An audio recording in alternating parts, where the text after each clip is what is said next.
Hello everyone, I'm Francesca. Welcome back to my YouTube channel. Today I am really excited to bring you this delicious recipe for a vegan chili mac and cheese that is gluten-free, nut-free, soy-free, and super high in protein. So I think you're really going to love it. It is great for meal prepping, it's great for weeknight dinners, it's a really awesome meal. I think you can even make this, kids will really love it. Like I think you can get your kiddies to eat it too. So this is a really delicious recipe. And yeah, as always, the full written out recipe is on my blog. There's a link in the description box down below for that. Also in the description box are links for my cookbook, sign up for my newsletter, all my social media, and anything that I think you might need for this recipe. So check out the description box. They always put a lot of information down there. And of course in the blog post as well. Blog posts are dedicated to basically any and all questions you may have and tons of background information and links and stuff. So check out the blog post as well. So if you like my videos, please make sure to like, comment, subscribe, all that good stuff. Helps channel out, helps us to grow and spread more vegan recipes. Thank you so much for watching. Thank you so much for being here. And let's go make this delicious vegan chili mac and cheese. So we're gonna first start by prepping all of our veggies. So I'm cutting up one jalapeno just into nice little pieces. If you don't like jalapeno, you can of course leave it out, don't put it in there.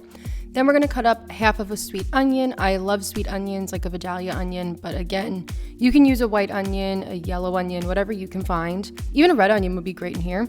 We're gonna cut up 3 cloves of garlic, and I'm just chopping this all nice and small. And then I'm cutting up 1 bell pepper. Again, just chopping it up all very small. So I'm going to use this meat replacement called Plant Boss. I really like it. It's pea protein and you just kind of rehydrate it like you would TVP. So I'm going to add my water on top of there and then I'm just going to let that rehydrate. Just takes a few minutes. You can use whatever you like, of course. Then I'm going to use the Bonza chickpea pasta.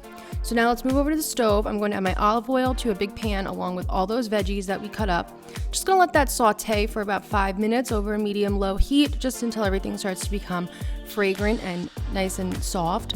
I'm going to add in 1 can of pinto beans that I drained and rinsed really well, along with now that rehydrated Plant Boss plant crumbles. And any liquid that was in there too, you just throw it all in there. And I'm just going to mix this around. So now we're gonna add in a bunch of seasonings, and honestly, I just kind of eyeballed all of this. Add in what you like. I did paprika, garlic powder, onion powder, adobo, taco seasoning, chili powder, salt, red pepper flakes, just kind of go off of what you like in your own chili, pretty much. Of course, I'll have measurements down below for what I did use, but if you don't have something, don't worry, you can leave it out or add in what you like, make it your own. Add in some tomato sauce and give that a nice mix. And then I'm going to add in my non-dairy milk. I'm using the Ripple milk. I love this stuff. It is pea protein milk. It's awesome. It has like 8 grams of protein per cup. It's really good and very creamy. So add that in there and give it all a nice mix around. And then I'm also going to add in some nutritional yeast as well for a little extra added protein and some cheesiness factor. And just mix it around again. As you can see, this recipe is very easy, but does involve some mixing. So I'm now going to boil my pasta. I'm boiling about 5 ounces of the Bonza pasta. Once it's all done, I'm going to add that right into there. I'm adding about half of my vegan mozzarella. I'm just going to mix that all in, let the pasta absorb everything, let that vegan cheese melt. I'm leaving a little bit for sprinkling on top after.